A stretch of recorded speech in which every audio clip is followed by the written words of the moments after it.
Analyse du conseil municipal d'Orogne du 10 juillet 2020. Étaient à l'ordre du jour 2 points.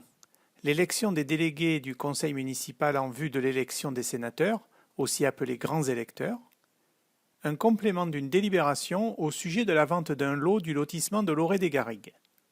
Enfin, plusieurs questions ont été posées par les deux listes minoritaires, et notamment une au sujet d'un possible dérapage verbal d'un adjoint.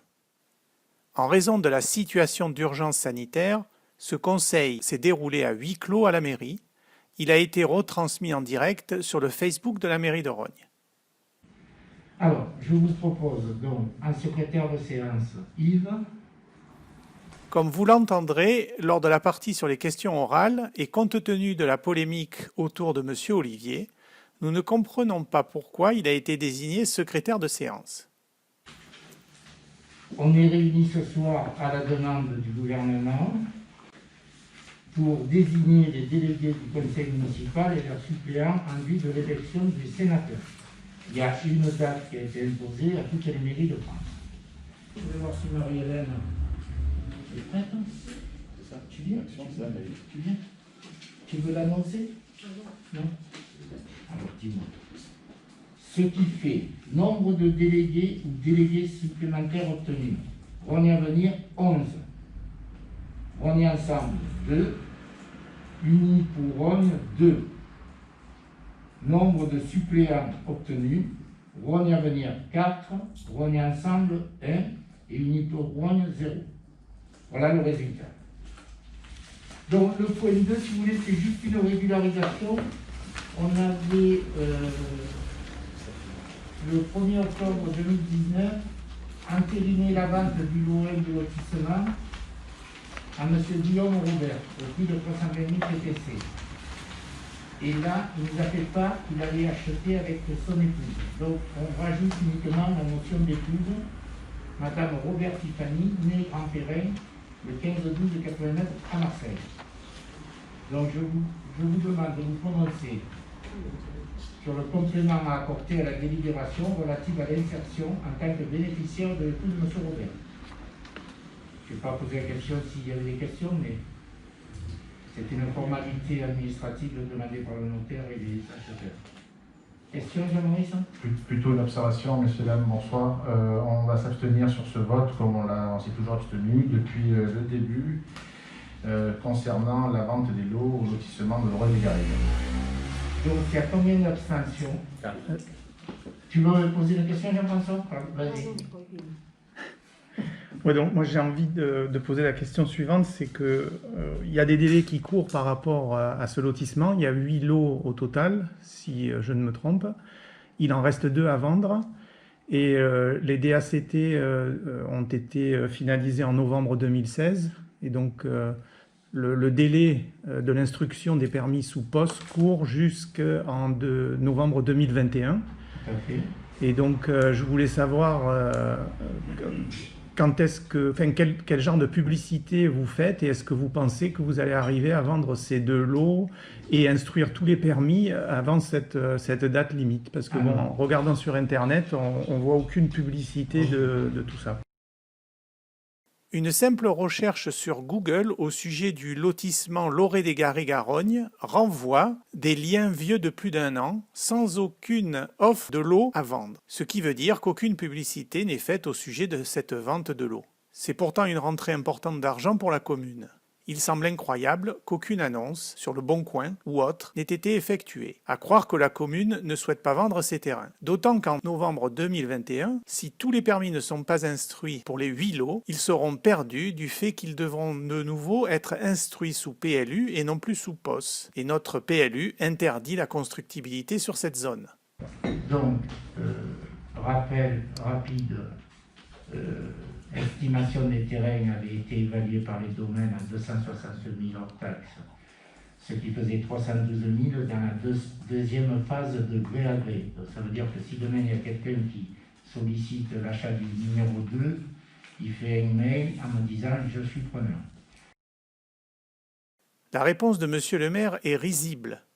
car il attend qu'un acheteur potentiel lui fasse un email. Faudrait-il encore que les personnes désireuses d'acheter sachent que les lots sont disponibles? Il semblerait normal que la mairie soit plus active dans la recherche de potentiels acquéreurs. Attendre que le téléphone sonne n'est pas la meilleure technique de vente.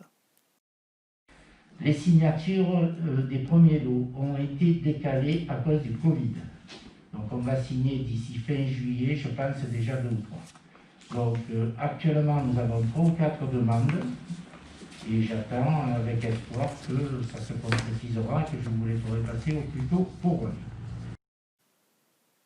Comptant sur la chance pour vendre des lots à un tel prix relève de l'incantation. Clairement, rien n'est fait pour être actif sur cette vente. Au début de l'opération, les délais étaient de 5 ans pour tout vendre et instruire les permis de construire. Aujourd'hui, il ne reste plus qu'une année pour boucler ce projet. Espérons que Monsieur le maire s'active pour rattraper ce retard. Donc, je vous demande de vous prononcer sur le complément apporté à la délibération 2019-28 relative à l'insertion en tant que bénéficiaire de l'épouse de M. Robert. Qui est contre? Qui s'abstient? Donc 4 abstentions. Tu me marques après, tu vas le dire en arrière. Ok, je vous remercie. Tout le monde est d'accord? Alors la première question, elle a été posée par la liste Rhône Ensemble. Donc je demande à la personne qui veut dire la question. Mesdames, Messieurs les élus, Monsieur le maire, le conseil d'école du groupe scolaire Robert Verrier, en date du 25 juin, a mis en exergue, premièrement, la nécessité de nombreux travaux et certains dysfonctionnements pouvant remettre en question la sécurité même de l'établissement, entre parenthèses, fuite d'eau récurrente provoquant la mise en dérangement de l'alarme incendie, système d'alarme intrusion toujours pas installé. Fermez la guillemets. Voici un extrait du compte rendu du conseil d'école du jeudi 7 mars 2019, plus d'1 an déjà, dans lequel Monsieur le maire était alerté depuis plus de 2 ans de la réfection de certaines classes et que l'expert n'était toujours pas passé. On y parle aussi du système d'alerte intrusion dans le cadre du plan de sécurité qui n'est toujours pas posé, plus d'1 an déjà. Monsieur le maire, que comptez-vous faire pour répondre aux problèmes posés et faire en sorte que la rentrée scolaire se fasse dans les meilleures conditions de sécurité pour les enseignants et pour nos élèves? Je vous pose la deuxième question tout de suite. Non, je vais répondre à celle-là. Allez, très bien. Donc, la première partie de la question, nombreux travaux et certains dysfonctionnements. J'avais demandé à Madame Charrère au conseil de décembre de me lister les travaux. Elle ne l'a pas fait, donc c'est pour ça que c'est revenu au dernier conseil.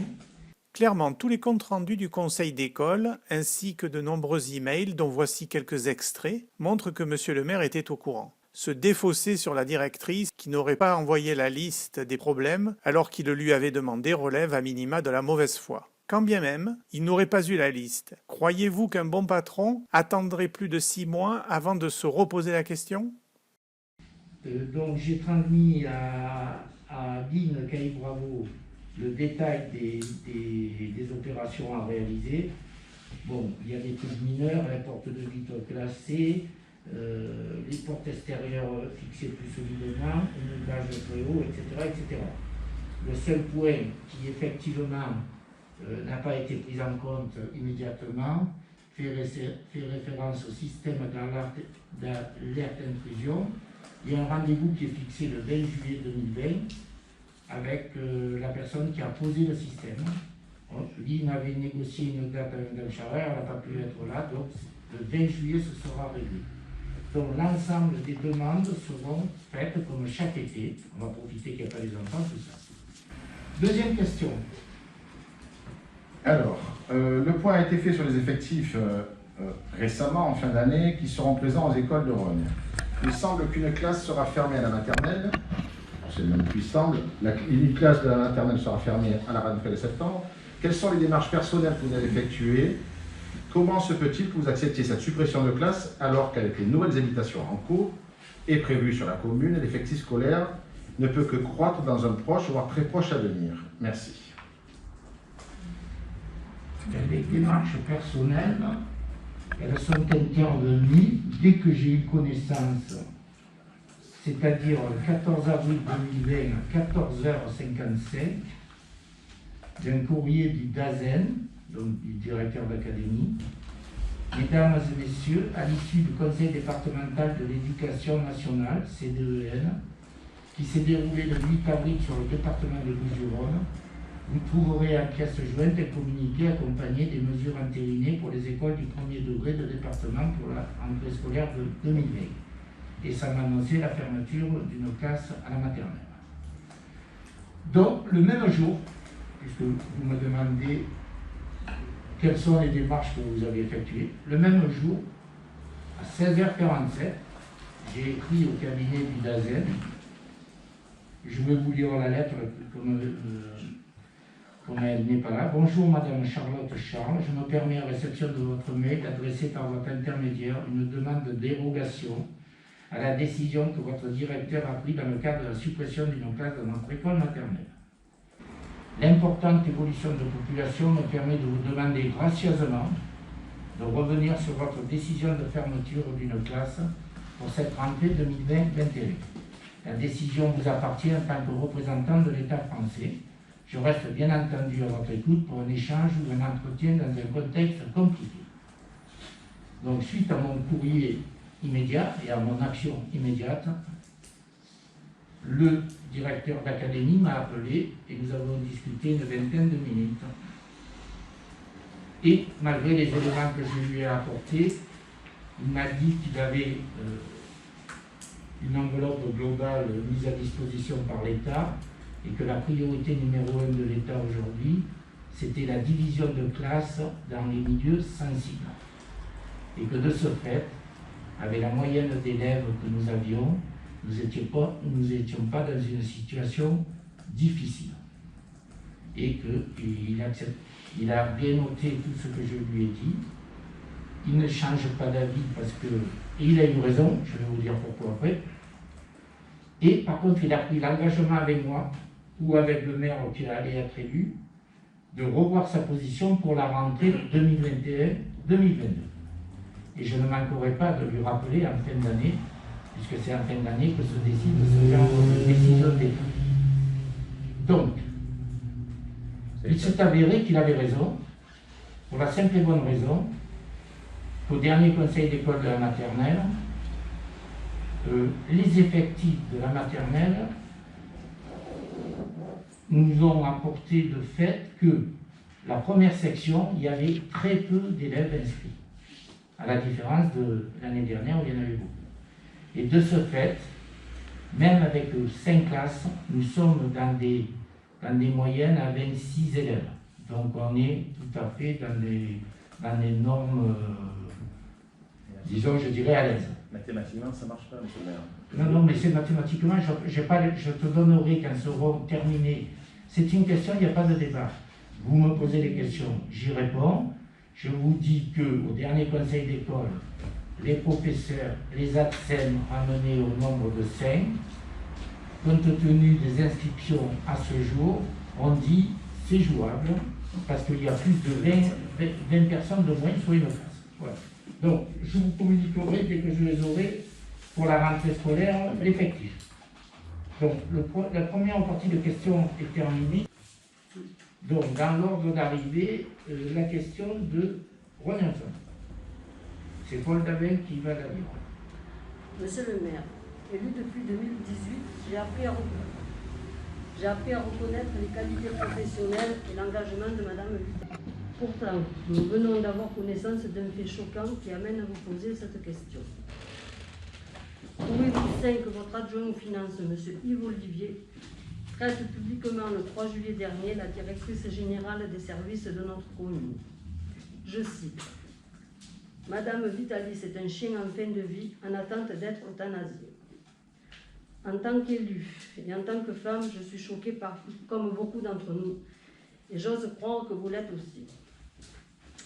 Je vous demande donc solennellement, Monsieur le maire, de démettre de ses fonctions votre adjoint, M. Yves Olivier. Je vous remercie de votre réponse. Alors, effectivement, j'ai été informé mercredi matin d'un possible dérapage verbal de l'un de mes adjoints. J'ai immédiatement lancé des actions de vérification et une réponse sera donnée fin juillet. Cette réponse, bien entendu, sera suivie d'une décision. Uni pour Rome, il y a une question aussi. Oui. Donc, Monsieur le maire, pour faire suite au mail reçu ce jour par les membres élus représentants du personnel, et si ces propos de Monsieur Olivier sont avérés, nous demandons sa démission du conseil municipal immédiatement. Nous espérons que vous et les autres membres de la liste majoritaire de votre conseil saurez prendre la mesure de la gravité de tels propos, prononcés à l'encontre d'un membre de votre administration et qui sont indignes d'un élu. Quelles que soient les difficultés de collaboration que vous puissiez avoir avec une personne, rien ne justifie qu'il soit ainsi porté atteinte à sa dignité et à son intégrité. Il nous faut souligner que ce n'est pas la première fois que l'on nous rapporte que des propos inappropriés, voire injurieux, sont tenus par les élus de votre majorité à l'encontre de votre administration. Pour autant, nous venons de franchir un point de non-retour dans la violence qui mérite une lourde sanction s'ils étaient avérés. Pour ce qui concerne Madame Vitalis, depuis son arrivée à la mairie de Rognes en 2009, et alors que j'étais adjoint dans l'équipe municipale, j'ai pu constater la rigueur de son travail. De plus, c'est bien Madame Vitalis qui a assaini les finances de la commune et la sortie du réseau d'alerte des communes surendettées de la sous-préfecture. Vous-même, en 2018, lors de l'élection, vous aviez eu des propos élogieux en réunion publique à son encontre, indiquant que si elle n'avait pas été là, vous n'auriez pas eu de tels résultats. À plusieurs reprises en conseil municipal, vous avez souligné sa rigueur et sa droiture. 2 ans plus tard, brutalement, vous indiquez dans votre réunion publique du second tour des élections municipales qu'elle est à l'origine du blocage de vos projets et que vous comptez vous débarrasser d'elle. Les propos tenus par Monsieur le maire en public, sans aucune argumentation, sont à la fois puérils et menaçants. En tout cas, cela corrobore les propos qu'aurait tenus Monsieur Olivier et le fait que Madame Vitalis ferait l'objet de harcèlement moral. Comme on vient de le voir avec la directrice de l'école, à ses échecs, Monsieur le maire a la fâcheuse tendance de ne jamais se sentir responsable et toujours pointer du doigt des boucs émissaires. Monsieur le maire, assumez vos erreurs et ressaisissez-vous. Que s'est-il donc passé en 2 ans pour qu'une personne qui donne entière satisfaction depuis 9 ans devienne une personne harcelée moralement et écartée systématiquement de toutes les prérogatives liées à sa fonction? Écartée de la gestion de crise du Covid, écartée de la gestion des services qui connaissent curieusement depuis 2 ans un taux d'absentéisme record, écartée de l'établissement du budget 2019 et de son vote hors délai, et qui accuse un déficit jamais rencontré jusqu'alors. Pour mémoire, il a été indiqué en séance de conseil qu'elle avait demandé à l'établir avant que son fils handicapé ne doive subir une lourde opération chirurgicale. Écartée aussi des élections municipales 2020. En résumé, si les propos de M. Olivier à l'encontre de Mme Vitalis sont avérés, demanderez-vous la démission de M. Olivier du conseil municipal? Deuxième question. Afin d'apporter un éclairage sur la situation du personnel à la mairie de Rognes, et pour rester impartial, organiserez-vous et quand une audition par tous les conseillers municipaux de Mme Vitalis, des membres du comité technique et du docteur Campagnola? Et ça, ça n'était pas dans la question. Je le rajoute. Non, non, tu rajoutes rien. Tu t'en tiens à la question officiellement enregistrée à 18h58. Ok. Donc, c'est terminé. Donc, eh bien, à la question de Uni pour Rognes, je vais redire ce que j'ai dit à Rognes Ensemble. J'ai été informé mercredi matin d'un possible dérapage verbal de l'un de mes adjoints. J'ai immédiatement lancé des actions de vérification et une réponse sera donnée fin juillet. Cette réponse sera suivie d'une décision. Il est impensable que Monsieur le maire souhaite prendre encore 20 jours pour prendre une décision. Les faits sont clairs, il suffit à Monsieur le maire de convoquer les personnes présentes lors de l'événement, dont un adjoint témoin, pour en tirer les conclusions. Il est donc probable que Monsieur le maire veuille faire terminer le budget à Monsieur Olivier, adjoint aux finances, avant la date butoir du 31 juillet. Ce n'est pourtant pas l'objet de sa fonction. Madame Vitalis ayant été dépossédée de la réalisation du budget 2020 sans aucune raison objective, nous demandons sa réintégration immédiate dans ses prérogatives. Donc, Et la deuxième question? La deuxième question.